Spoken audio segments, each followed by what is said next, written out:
Monsieur Laney, bonjour. Aujourd'hui, vous voulez nous parler de l'inefficience de titres à grande capitalisation, en prenant pour exemple Apple.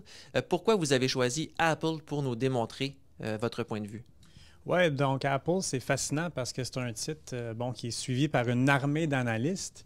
Mais dans les 5 dernières années, c'est arrivé à 2 occasions où est-ce que le titre se transige à 7 fois les profits excluant l'encaisse. Donc, on parle d'une évaluation d'une entreprise qui serait en détresse. Donc, la première fois que c'est arrivé, en 2013, par exemple, le marché pensait que le iPhone allait devenir une commodité. Donc, les prix allaient devoir diminuer et donc ça allait éroder la marge de Apple. Mais là, on voit que ça ne s'est pas passé comme ça. Les prix du iPhone ont continué d'augmenter. La marge d'Apple, elle a été stable. Donc, le marché ignorait vraiment que l'iPhone, c'est un accessoire de luxe, de mode. Donc, les gens sont prêts à payer plus cher. Mais depuis un an, on constate quand même pour la première fois un déclin des ventes d'iPhone. À quoi est-ce que vous attribuez cette baisse-là des ventes d'appareils intelligents? Oui, c'est vrai qu'en 2016, c'était la première année où est-ce que les ventes d'iPhone ont reculé. Et encore une fois, le titre, là, il a descendu à 7 fois les profits, excluant l'encaisse.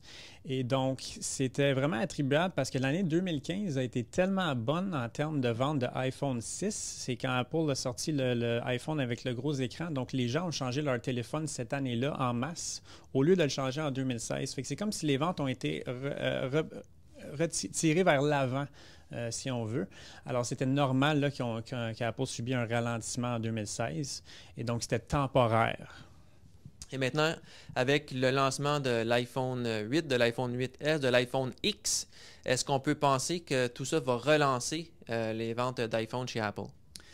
Alors, si on se fie au marché, c'est ce que le marché anticipe pour les 2, 3 prochaines années. Là. Il anticipe une bonne croissance des ventes.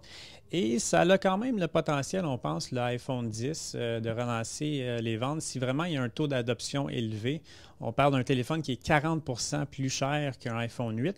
Puis vraiment, les gens payent par mois. Alors, le prix de 300 de plus est vraiment amorti par mois, donc les gens ne s'en rendent pas compte.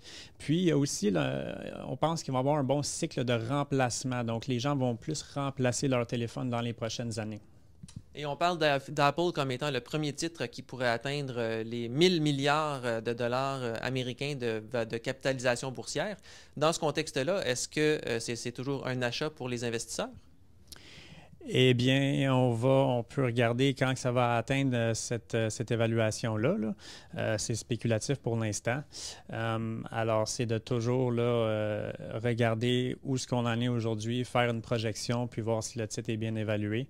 Chez Medici, on a réduit la pondération pas mal là, parce qu'on trouve le titre un peu cher, mais bon, c'est constamment, il faut le réévaluer. Merci beaucoup, M. Lani. Merci.